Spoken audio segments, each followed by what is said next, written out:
I love you. Well, here's a little science fact for you. Did you know that if Iron Man and the Silver Surfer were to team up, they'd be alloys? Huh? Science! Science! I am the Green Traveler. Well, first off, welcome back, all you couch potatoes. I am the Green Traveler from Gorsh. It's a little red planet with cute little green people. They didn't like me, though, so they abandoned me to this hellhole. And here we are. It keeps on getting better, doesn't it? Yeah, I don't know whether I should destroy it or take it over. Or, just leave it. There's gotta be something else. Just promise you take me too. Yeah, we'll build a spaceship. I got contacts. I know Elon Musk. Yeah, and you know what? If we got problem with like leaks and stuff when we're out there, you can always just use a little bit of me. A little bit of you. A little bit of me. And you'll be all set and good. I am the Faceless Leon. I pull like silly putty. This is a podcast about movies and TV. Oh, shit. I miss silly putty. I do too, but I messed with some not that long ago. Like my nephew had some. It still tastes the same? Yeah, it still tastes the same, but a little bit, it's missing a certain spice. And you can tell in the stretchiness and the ink absorbiness of the putty. And you know what? It's doing our people wrong. That's what I say. Yeah. They probably try to make it safe for kids or some stupid shit like that. Well, we're talking about science today. Scientists. Anyways. That's true. Recently, we've had some pretty good science icon biopics come out. Recently, being two of these films actually came out in 2020. So, we're doing some more catch up. We got Tesla, just called Tesla. Starring Ethan Hawke. Starring Ethan Hawke as Tesla. And then we got Radioactive, which is better named, and it is Marie Curie, Rosamund Pike, and she does good. And then what do we got lastly? We got Theory of Everything from way back in 2014. Yeah. With Eddie Redmayne as Stephen Hawking. Yeah, and we thought that was a pretty good pair. Not pair, triplet. What? They're not. I mean, it comes down to kind of being like a pair. Yeah. In fact, should we just toss the trash out first? Yeah, let's... Oh no, I never wanted to be that particular critic, but man, I really did not jive with this movie. Yeah. Let's go into Tesla. I'll go ahead and summarize if you don't mind. As a kid, all three of these characters were popular in my childhood. I was very interested in all three of them for different reasons. Madame Curie was. I honestly, as a young boy, probably would not have been interested in her if we hadn't read some kind of story in school. Right. And I was just like, wow, that's cool. It's like this person but did a lot of studies with radiation. I was like, I don't know why, but I was interested in that kind of stuff as a kid. So I went into that.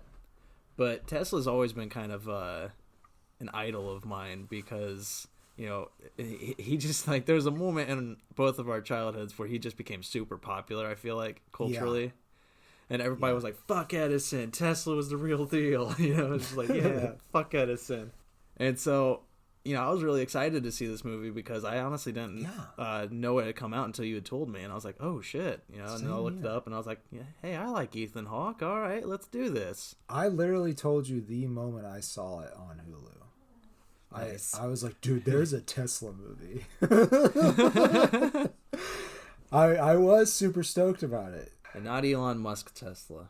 Not Elon Musk Tesla. That would be an interesting movie, but maybe they need to call it something else now. Not just Tesla. They have to wait until he sets himself firmly as the evil scientist, because I feel like, there's... Right. I shouldn't say that. I'm still looking for some sponsorship from a friend there. That's right. Yeah. So, No. so though, if that happens, though, Iron Man and Silver Surfer are gonna come in as Team Alloy. Team Alloy. To defeat him.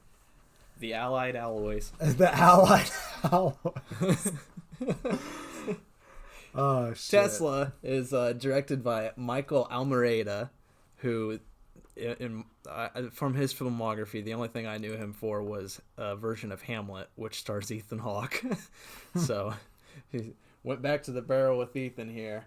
But it covers his life kind of from when he was working with Edison to... Did they go all the way through his death? I can't remember. They had a slide about his death, but it was pretty much his last, I guess, failure would be the best way to put it. The last time he was really inventing, I think. I'm sure he was doing stuff up until he died, but he didn't have any more funds after this point. Thankfully, biopics are kind of easy to summarize because it's just the life of Nikola Tesla. So right. That's basically the summary, but it more focuses on his relationships with certain people in his life. Specifically, right. Thomas Edison, played amazingly by Kyle MacLachlan. Yeah, I from really Twin Peaks. Did like his performance. I wish. Okay, so really, what really did not jive with me with this movie is just so many things. Honestly, it was just the way it's told. Yes, the way it's told. I did not like it. I think that there is a way that it could have worked, but I feel like there was just too many ideas thrown into, picked out of the hat, and then they didn't narrow it down to some solid ideas. Like if you're doing a biopic and there's a major event in the character's life, you show that major event, you dramatize it, you take it and you bring it to life on the screen. This movie, and I will spoil how the story is told. I don't think it's really a spoiler. It's just if you ever do want to watch this, just know that this is going to happen because it really threw me for a loop and I didn't like it. When major events happen, rather than show them, they cut forward to the 21st century, modern day, where Tesla's love interest, which kind of not really, but we'll get into that. But what was her name? Anne. Oh, Anne Morgan. Anne Morgan. Thank you. Yeah, daughter of J.P. Morgan. They cut to her in the future where where she just narrates the events. It's like, wow, Tesla went to such and such and, talked to so-and-so and this happened and that's where he got the money to do this thing and that leads us to Colorado and, and then they cut to him just like on the train to Colorado. I'm just like, why don't you just fucking show those scenes? Like, why are we doing this narrating? Like, yeah, exactly. That is, I feel like there was I feel like I know the reason why they took this choice, but I think they leaned on it too hard. So I think the reason why they took the choice was because there really isn't a ton about Tesla that we know on a personal level. Like, we know the events of his life. We don't know everything he was doing out in Colorado. No. But we know the events of his life, but he was an extremely private person. And he didn't like getting his picture taken. And they mention that at the beginning of the movie. And they talk about, like, if you go and Google him, you only find 4 different images repeated over and over again. But if you search Edison, there's albums and albums full. That was their reasoning, I think, for telling it this way, is because they don't really have the personal information. I think, personally, that you could have told a story and I would have watched it and enjoyed it. Yeah, see, my favorite interpretation of Tesla is David Bowie's in The Prestige. Yeah. And the reason is because he's so mysterious. He's so amazingly played. It's like you don't know what's going on in his mind. And to be fair, you don't know a lot what's going on in Ethan Hawke's Tesla either. Right. I will say the one saving factor, there's 2 saving factors of this movie, and it's Ethan Hawke and Jim Gaffigan. I think their performances are great. Is great in this, Oh, actually, and Kyle MacLachlan. I did like him all too. 3 of them. I agree. Yeah. I mean, the person who played Eve, Eve Hewson, but Anne Morgan is the character's name. She did a good job, and Yeah. I would say that a lot of the performances were really strong. But I just don't remember her performance. I see. Mainly because all I remember is the narrating from her. Right.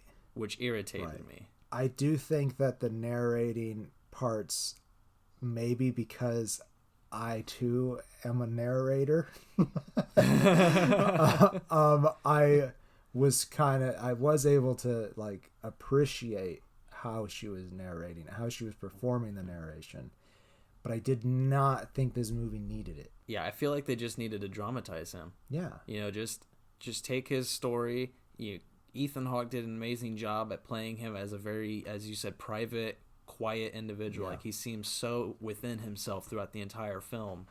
And, like, it was great. It was a good role.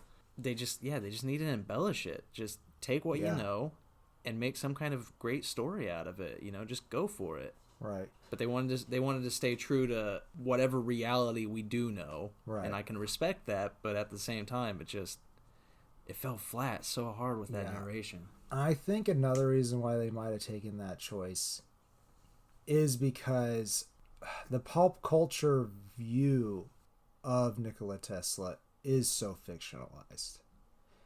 And that could be a reason why. They're like, hey, we're going to tell you as true of a story as possible. But then there's flash mobs. So I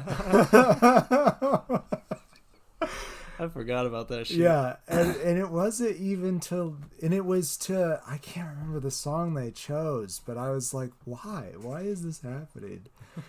Right. It was some modern pop song. I can't remember. It was at the end of the film. It was right? it was before he was working with JP Morgan. Okay. I remember it happened, and I was just like, what the fuck happened? Yeah, it was so weird. It really just did not seem to fit to me. Yeah, and we'll talk how these films handle the accuracy of their stories.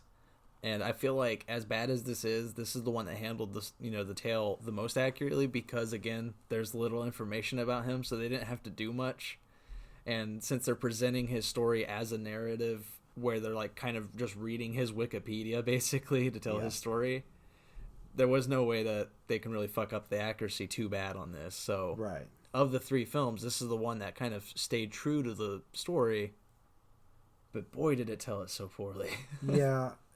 See, though, and that's the reason why I have to give my appreciation to the other two films, because even if there are inaccuracies, but this is someone's life, and even Stephen Hawking was still alive when his movie came out. Yeah.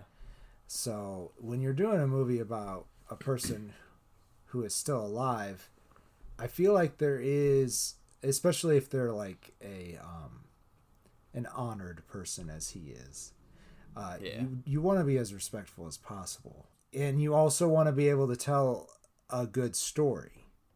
So, I mean, the embellishments in that might have been to make him look better. Though I don't know what is inaccurate in this in either of those films, really. I did not necessarily look that up. I should say I'm not like a historian on any of them either. It's just small things that I know for certain. Well, I shouldn't say for certain again, because somebody will come into the comments and tear me apart. But, they're things that I know, or that I think I know, that happened that, the films kind of embellish. But again, with, as you said, with Madame Curie and Hawking, they don't ruin the film at all. No. So it's just, again, it's just they are honoring them. But I like a biopic that's more brutal. Yeah, I would like that too. I do think like they kind of do a little of that in Radioactive. You're right. They are a little like that with Radioactive. And I like my biopics more like Rocket Man, less like Bohemian Rhapsody. Sure. Rocket Man took Elton John's life and they were just brutal with it. And he wanted them to be brutal. He wanted them to tell his story. As he said, my life isn't PG-13. It's rated R. So it's like I like the biopics that just actually go for it. Whereas with Bohemian Rhapsody, they were just so afraid to make him seem like a bad person at sometimes. It's like, no. I actually haven't seen Bohemian Rhapsody, so I could not say. But Rocket Man I did enjoy. And yeah, Rocket Man's really good. It definitely does show his struggle. Yeah, somehow I got there from Tesla. Yeah, I'm not entirely sure. There is some, like, it made sense that there were musical dance movements in Rocket Man, but not in Tesla. I'm sorry. No, not in Tesla.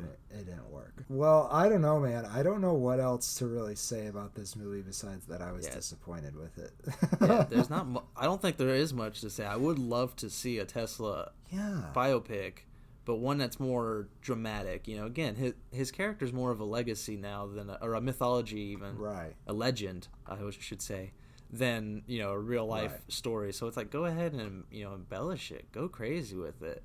Yeah, give him a steampunk army. Like, come on. Yeah, give him a steampunk army. Make him Frodo and Thomas Edison Sauron. Like, go for it.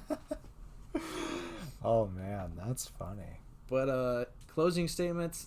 I'm not. I wrote down 2 stars, but I'm gonna stick with 2 stars. It's not god awful. I call it trash, and I've definitely been mean to it throughout this whole review. But it's like it is watchable, and it does have some good. It's got great performances. I liked when they're in Colorado. They use, I think they use like green screen, backdrops or something like that, and I really liked that. They had like stage lighting and backdrops, and it was kind of fun. It was a good scene. Yeah, that was a pretty cool moment. That somehow fit the whole way that the story was told better than the way that the story was told to the story. Yeah, if they had actually just made it a play. Yeah. Like if they had turned it into like a because he already did Hamlet, so I think that might be what he was actually probably trying to go for then. Maybe. He might have been trying for a more play-like atmosphere. Yeah, I haven't really seen much of this guy's style. I have seen that Hamlet movie, which is good. Yeah, overall, I was fairly fucking bored. Yeah. I did learn some things that I didn't know, but they also did like this one thing that just kind of really confused me, and which was more irksome, where they played out scenes that never happened. And then they say, that never happened. And it's like, okay, then why don't you show me a scene that did? I don't get it. Right. But we're not going to. She just tells you that didn't happen, and she tells you what really happened. Yeah. Or what might have happened. All right. Well, closing statements. You did yours. I'm gonna go. It wasn't. I didn't want to turn away. I wanted to watch the movie, so I'm giving it a half a face because it's a movie. It did a movie job, but it's not great. But I do, if you want to learn a little bit more about Tesla, you can sit through this. Just treat it more like an educational documentary. I think my expectations were just too high going in. This is the movie that the substitute teacher shows. Yeah.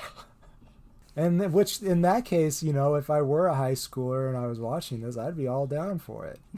Yeah, sure. I don't have to learn physics right now. I wasn't very good at physics. Like, no. When they talked about the theories, I got it. Everything snapped. I was like, yeah, that makes sense. Yeah, of course, that makes sense. When they started talking about the math, I'm like, what? What are you talking about? And I got A's in all my math classes. Yeah, I somehow scraped by on all my classes too, but I didn't. Yeah. I wasn't on top of anything, including chemics, or chemistry, I should say. Chemics. That was like my attempt. It was my attempt at a segue into Radioactive. I'm radioactive. Radioactive. I really did. I didn't stick around for the credits, but did they play that in the credits? I don't think so. No, okay, I didn't stick around either. Really but funny. I kind of, when this came out and we were watching it, because it almost kind of does similar things that Tesla does. So I almost expected that song to play at some point. Right. But it didn't, and I'm very glad it didn't. So Marie Curie, she is a Polish scientist who works in Paris at the. I was gonna say the school's name, but I'm gonna say it wrong, so I'm not going to. At a prestigious school. A prestigious school, the one in France, and she studies. She's got a doctorate in physics and chemistry, I guess. I don't know. At the very least, that's one of her Nobel Prizes. Anyhow, she's struggling because the up and ups don't like her. Yeah, all men. Yeah, all men.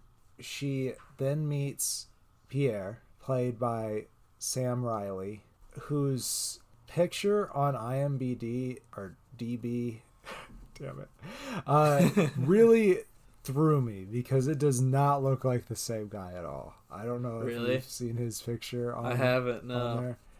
It does not look like this character at all. But anyways, both he and Rosamund Pike do a great job. Oh yes, in this movie. Amazing.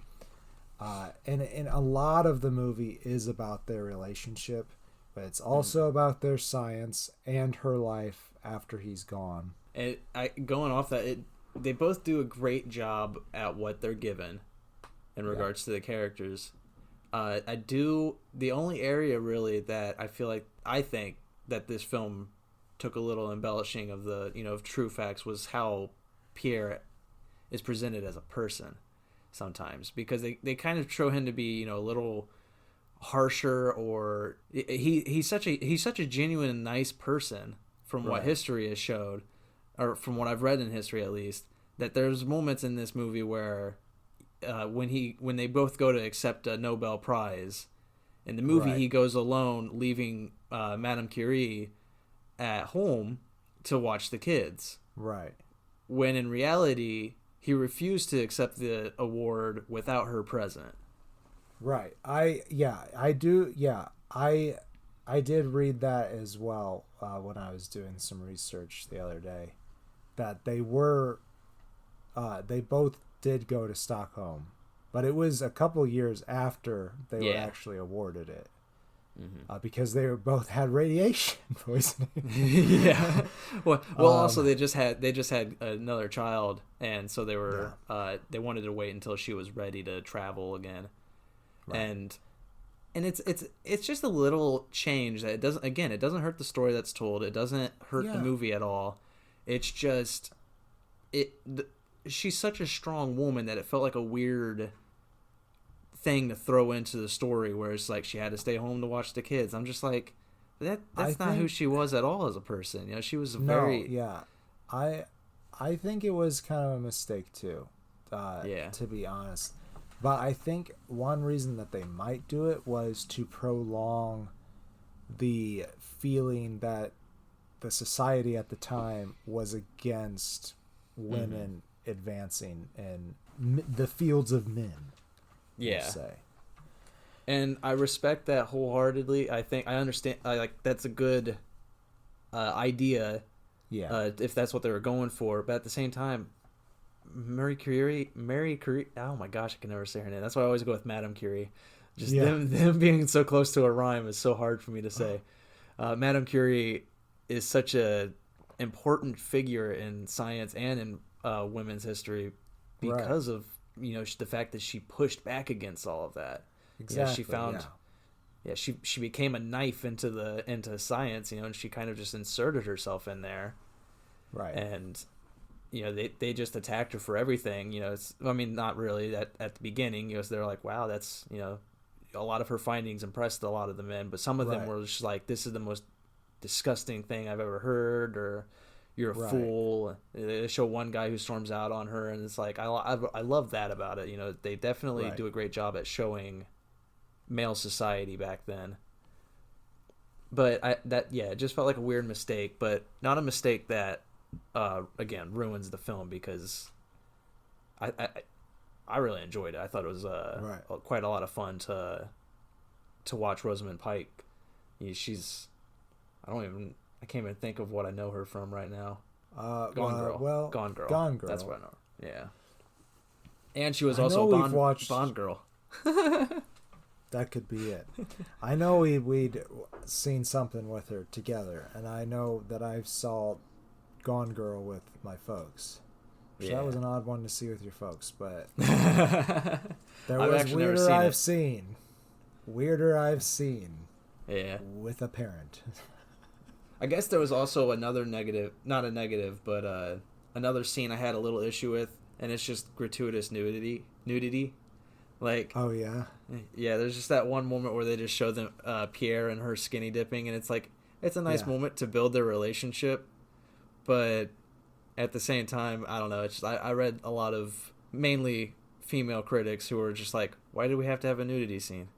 Yeah, it wasn't necessary. No, it wasn't necessary, but I don't know. I don't know that. I'm not gonna say for sure whose decision that would be. But there is something, there is one side of the argument out there that women being able to show themselves in film is also part of the liberation. But I don't know. I think I agree with you that this scene did not need to happen. I think it's all right to have female nudity if you also have male nudity. Right. If we see the penis, then I'm all right. Yeah, I don't care. Show the penis first. Allow the penis to enter the scene first. And then we know what this movie's about. I feel like we've disrespected Madame Curie. Yeah, maybe talking about penis in her segment. Yeah, maybe a little bit. Well, she discovered some things. She did. Some really cool things. Yeah, some elements. Yeah. Palladium, yeah, and named for Poland. Yeah, and I think so. I think you're right. But what? Yeah, no, uranium? No, they were taking uranium and separating it. Man, we suck at this. I don't know what you thought about. We're fucking on it, man. She found two elements, and she did extensive studies in radiation. Right. I can't remember. The problem is that the green glowing one is the one that we're forgetting. Maybe it is radium. I think it is radium. Yeah. And I really loved that too. They show her so often just with like a vial of radium or green glowing goo. They show her with that little vial, and she's like sleeping with it. She keeps it in her pocket. It was such a beautiful marvel to her when she discovered it. Right. And then it's just like as she starts to as symptoms start to show, not only with her but with Pierre and with other people who've worked with radiation. I mean, maybe this is bad, and so but she doesn't. She never puts it down. She keeps it with her, no matter what happens. It was such a magnificent discovery that she was like so proud of. But dude, I mean, like, I can't say I wouldn't do the same if I didn't have the knowledge of how dangerous it was. Like that and people did do that too. Like Pierre pulls out this box at one point just filled of irradiated items. Yeah. Right. And, like there's a face cream for women with it's radioactive or something like that. Pretty funny, but also like, oh my god, so many people had to have gotten sick. That was one thing I really loved about this movie, was that the dramatic irony of it all, where it's like us in the future, we know how bad some of this is, and so when he pulls out that box, you're just like, no, what are you doing? And you're like. And then they cut to her like waking up with the vial like in her hand, clutched to her heart, and it's like, no, what's wrong with you? Just, come on. Yeah, exactly. Like they even had like radiated matches. Yeah. And like one thing I want to know is, how are they getting all of this? Like who is taking the pitch blend for these companies and making all this radio? Right. I feel like a lot of it was probably just like false advertising and everything. It's just like, look, now with radiation. Yeah, like, all right. We're jumping on this wagon. It's Love really it. made of horse shit. That was one thing I don't even... That's a bad segue. I was going to say that's one thing, but it's not tied into anything that we just said. Anyways, another thing that I did about Radioactive was how they didn't allow other important popular name figures to steal from her story. You know, they just told her story. Yeah. And, you know, there's that famous photograph of her with Albert Einstein. Yeah, some kind of science structure where, you know, she was with Albert Einstein. And other biopics would have probably had him as a character because he's a big name figure. So it's like, let's show that. Let's have that, you know, that fun. But that definitely wasn't the biggest moment in her life. No, exactly. Sure. And I'm happy that they didn't let that intrude. And another character that could have intruded, and I feel like he did in name only, I don't know if they had a character for him, was Henry Becquerel. I'm probably pronouncing his name wrong, but he's the guy who first accidentally discovered radioactivity. Right. And, you know, when she won her Nobel Prize for, you know, her work on radiation, she won it with, or, you know, in conjunction with Henry Becquerel and her husband, Pierre. Right. Right. And again, I feel like another biopic might have made him much a bigger character or used him to show how, like, you know, she alone couldn't have won the prize because, you know, men had to be on the ticket too or something. Right. Right. And I'm happy that they didn't, you know, they focused on her. I'm happy they didn't have other big names, like, intrude too much on her story and weigh it down. The thing is, even if they did do something like that to say, hey, she wouldn't have done this without this other scientist's work, he would not have discovered what she discovered. And he accidentally discovered it, yeah. And she took his accident and said, hey, I think I can figure this out. And plus a lot of other shit. Yeah. You know, she made X-ray machines for World War I later on in this movie, and I thought that was really cool. I did not know that. If I did know that, it was long forgotten. Right. Along with her daughter, who is wonderfully played by Anya Taylor-Joy. Just a small role. You know, I love Anya Taylor-Joy. She's one of my favorite up-and-coming actors. And yes, she, I don't know if you've seen The Queen's Gambit, but it was not really yet. good. Yeah, it's on my list. We could definitely talk at some when I finish it, if I do watch it soon. That would be good. And so I'm really excited to see her grow as her career grow because, you know, she's got something. But I feel like she was not explored as much as I would have liked. But again, it's Madame Curie's story, not her daughter's story. That's true.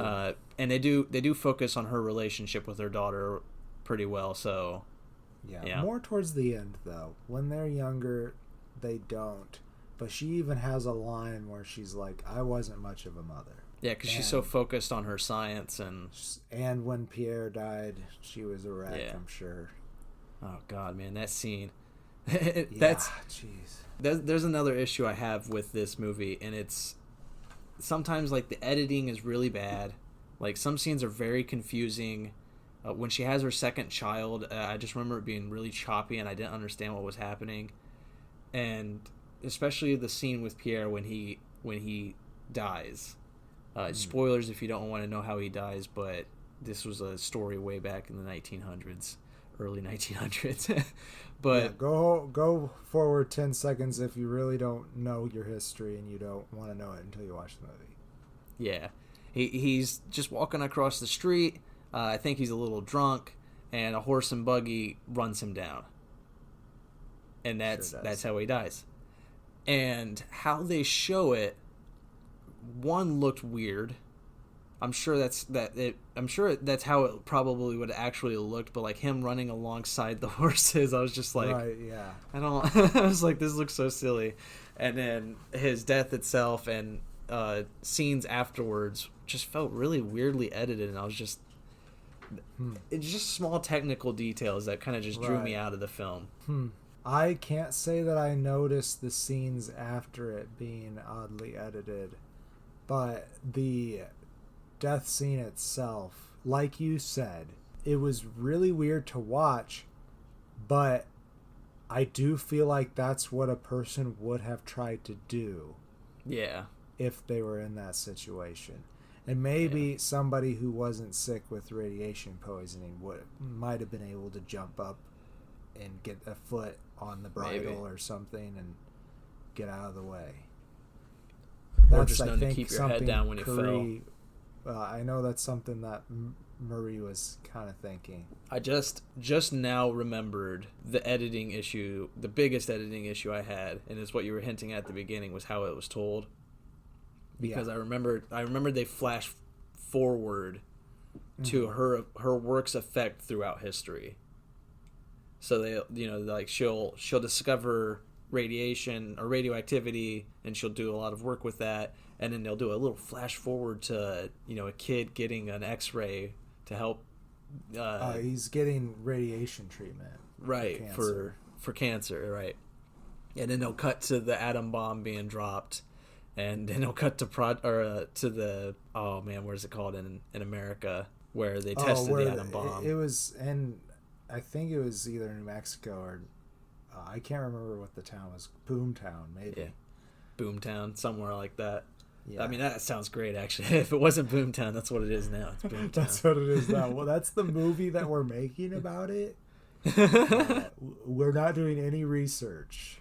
Where the mannequins are real people, and but the thing is that they're mannequins, and they're always like, you never show them moving in the picture, but you have people speaking their lines. and then you can there's different scenes that get set up, and you're like, but wait, when do they move? Only when you're not looking.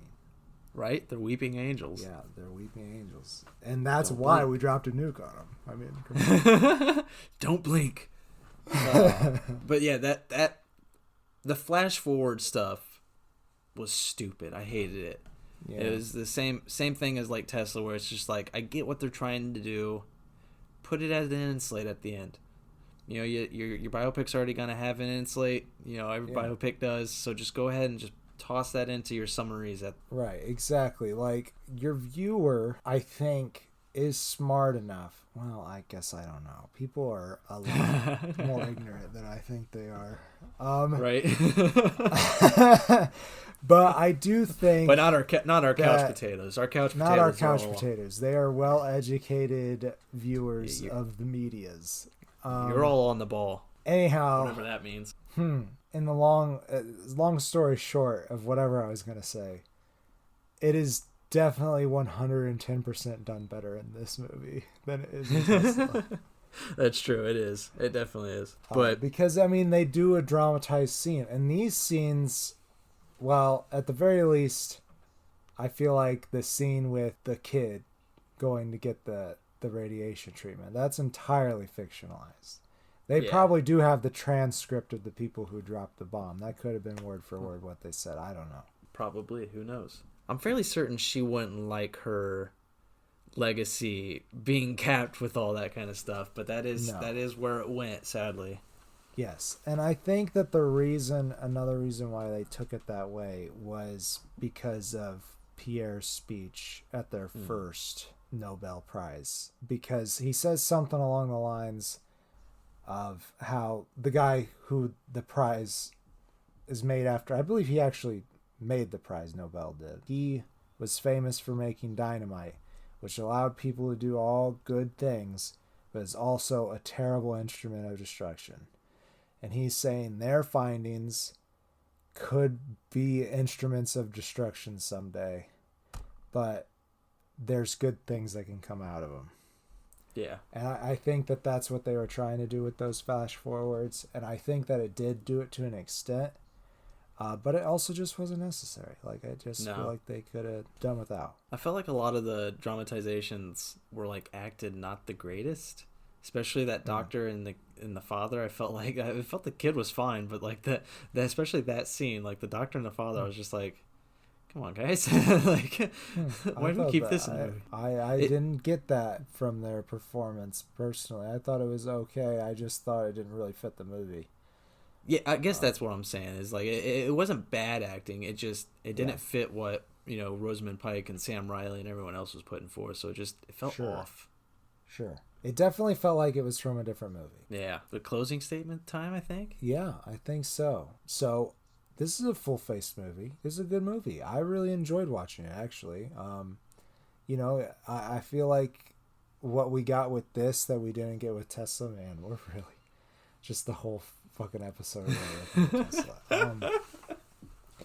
But what we didn't get with Tesla that we get with this is a really personal connection to the character.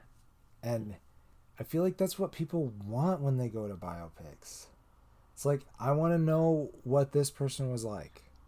And yes, I at least hope to an extent that everyone realizes that it is the actor's portrayal of what they think that person was like. Mm-hmm. And that's even more interesting for me on a technical level, is like, especially when the industry returns to these stories over and over again. Like, you get to see different people portray these characters. I can't recall another Marie Curie movie, but I loved watching Rosamund Pike do it.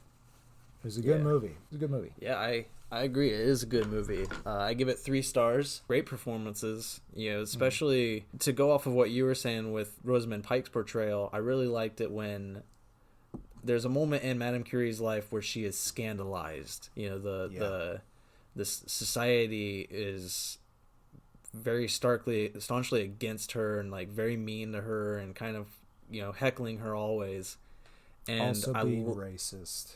Yeah, and sexist. And I loved how Rosamund Pike portrayed Madame Curie during those moments, because I don't know how much history remains from that period, how much was like in her diary, if she kept a diary, or if there was like letters or anything from her time period there.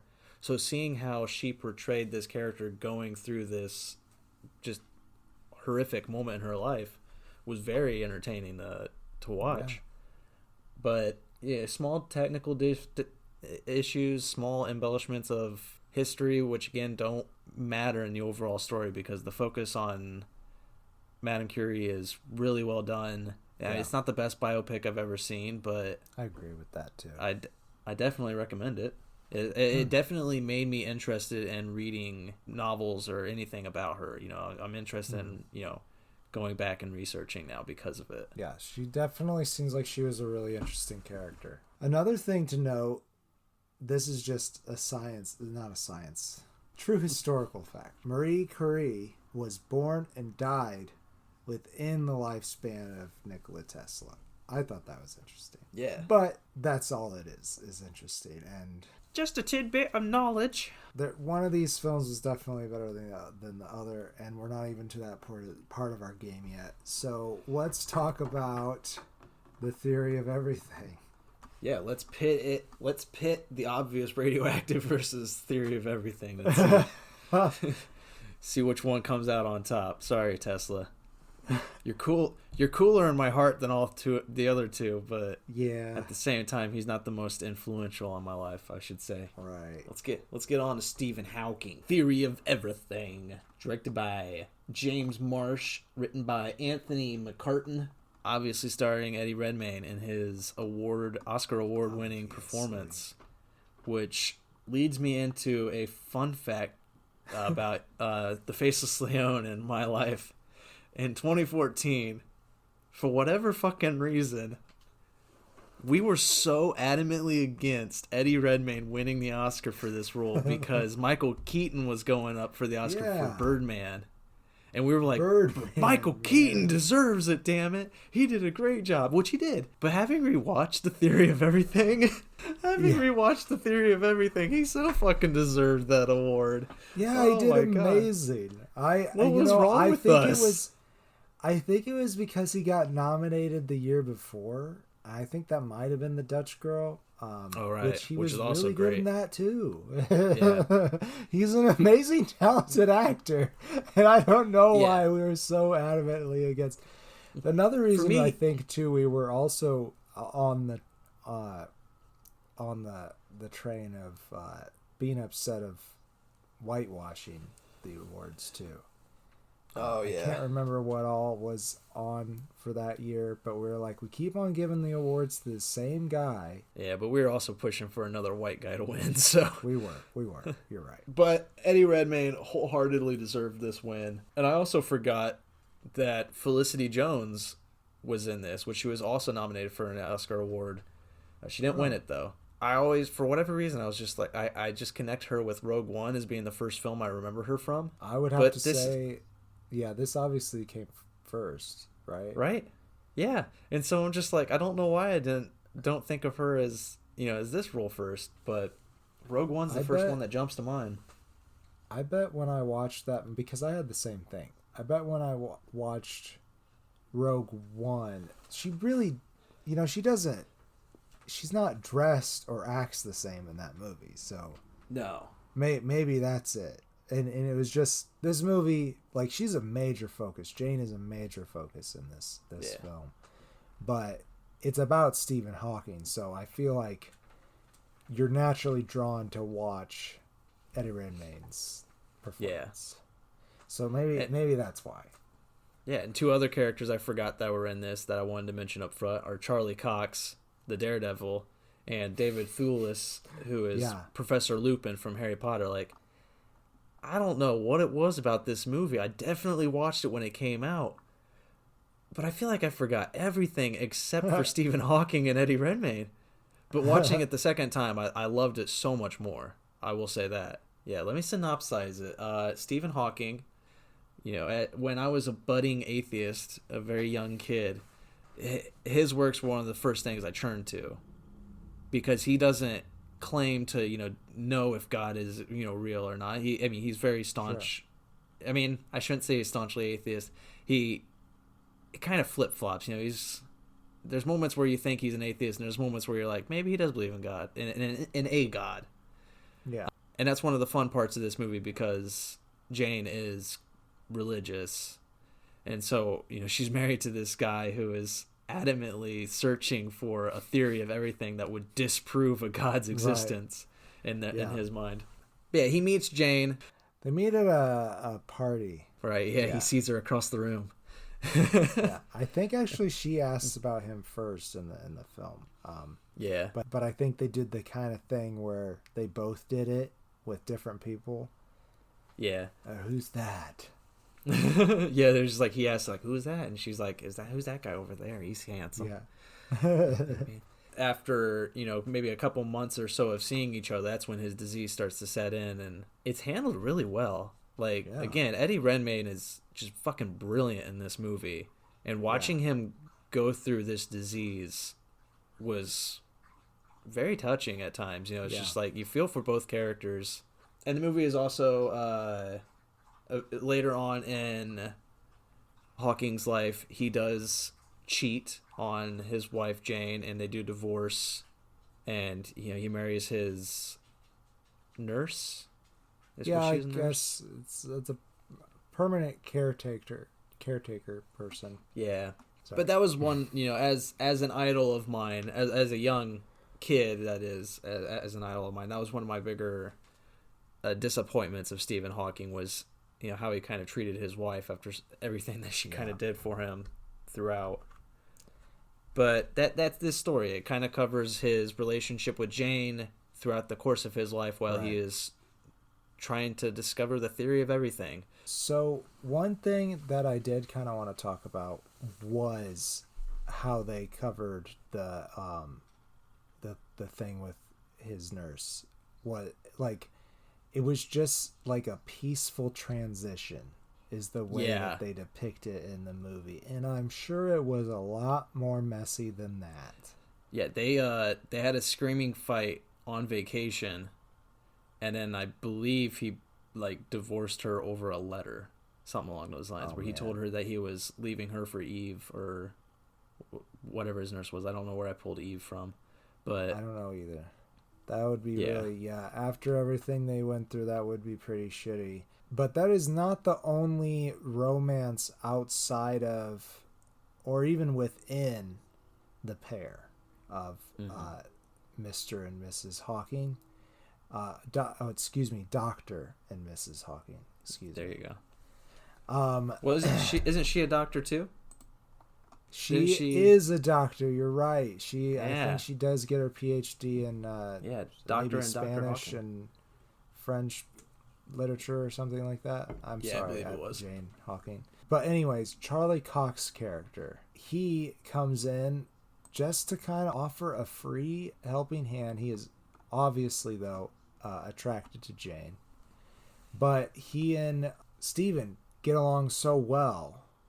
Like, they're like best buds. And I think I really admire what this film does of telling this story of this man being okay with his wife falling in love with this other person because he's able to give her something that he can't. I really like that. I don't know why that resonated with me. I will say that on a really personal level, Eddie Redmayne's performance did really ring with me because my grandfather had MS and eventually, complications due to that caused him to die from pneumonia. I know Eddie, he gets to go home and walk after he's done on set, but getting to watch him portray that, showing the world what people with these just debilitating diseases go through from day to day, I think is pretty important, and I really appreciated this movie for that reason. Most people with Lou Gehrig's disease, what is it, ALS? ALS, right? Yes, and we also had a lot of family friends with ALS too. But as this movie says, most people with ALS, they only have like a 2-year lifespan. That's not right. Well, life expectancy. Expectancy, thank you. What they use.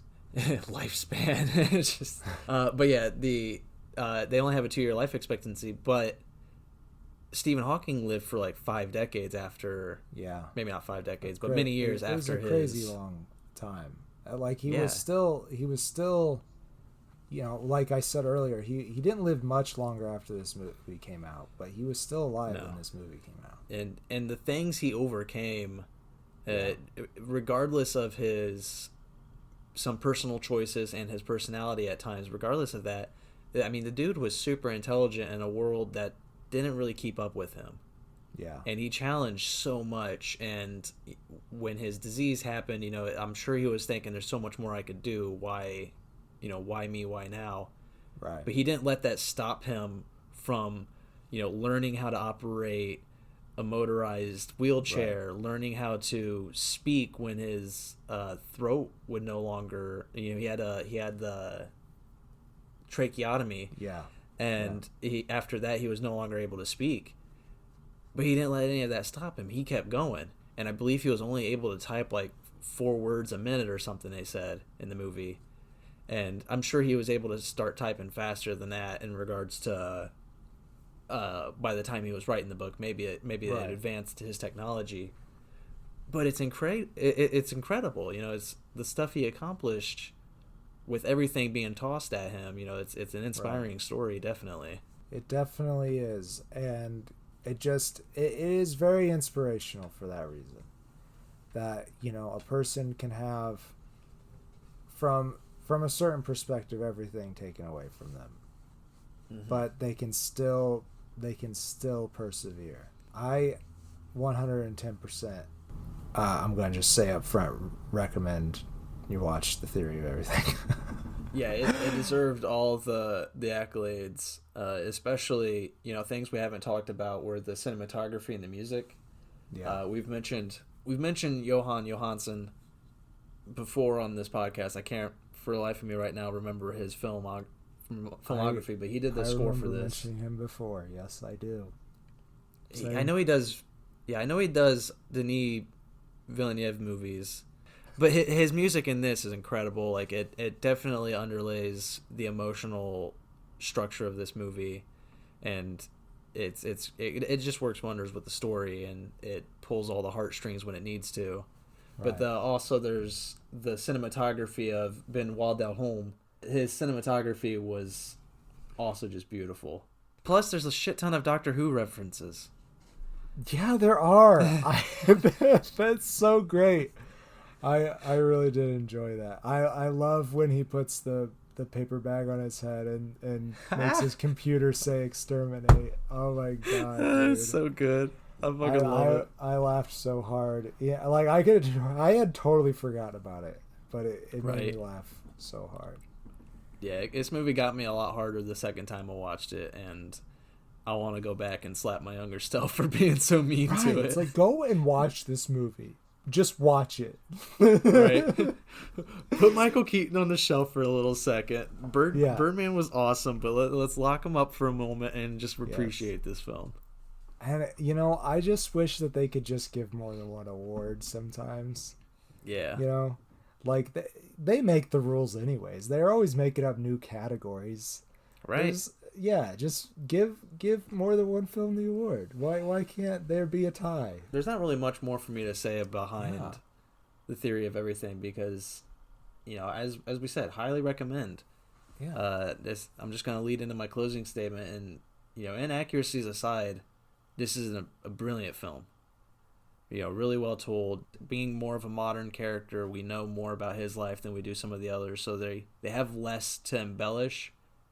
And yet they still embellish. They still let it dramatize the story, and in my opinion, they used it to great effect. I think so too. Yeah, they told the story they wanted to tell. They weren't overly harsh to Stephen Hawking, but at the same time, they definitely showed who he was as a person, his good side and his bad side. But reading his books, there's a snarkiness to his personality that I think the movie does kind of subdue a little bit. Yeah, subdue, that's the word. Loyalty to the man aside, just this was a very compelling story and highly loved it. 3.5 stars. Hell yeah. This is a full-faced movie. It's a good movie. You should watch this movie. I wish I had it on my shelf. It's a very personal connection for me, and also I do think that his science is interesting as well. There was one more thing I wanted to mention though. Charlie Cox. I don't feel like we gave him enough props for his character. I can't remember what his character. Charlie, isn't it Charlie? I don't know. It doesn't matter. Anyways, I do have to say Jonathan was his name. Do have to say that it's not just this from this movie, but I have a little crush on Charlie Cox. Yeah, well, I mean, Daredevil did that for me. Yeah, that's what I was saying. It's not just from this movie, but I love him for this movie for different reasons. He's very sweet in this movie. Yeah, he is. I like Jonathan. But yeah.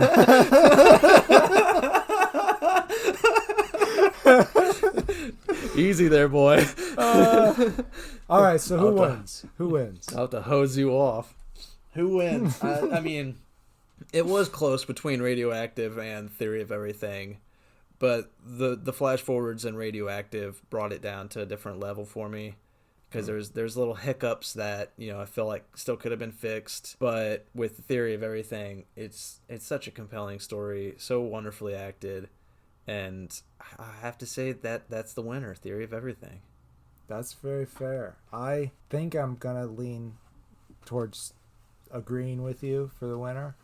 But I would have to say that it was honestly pretty close for me between this and Radioactive. Because I think, namely, because upon first watch, I enjoyed Radioactive more. I've watched both of these films twice. But on the second watch, where I don't have that bias anymore from Birdman, I think it's pretty obvious that Theory of Everything should win.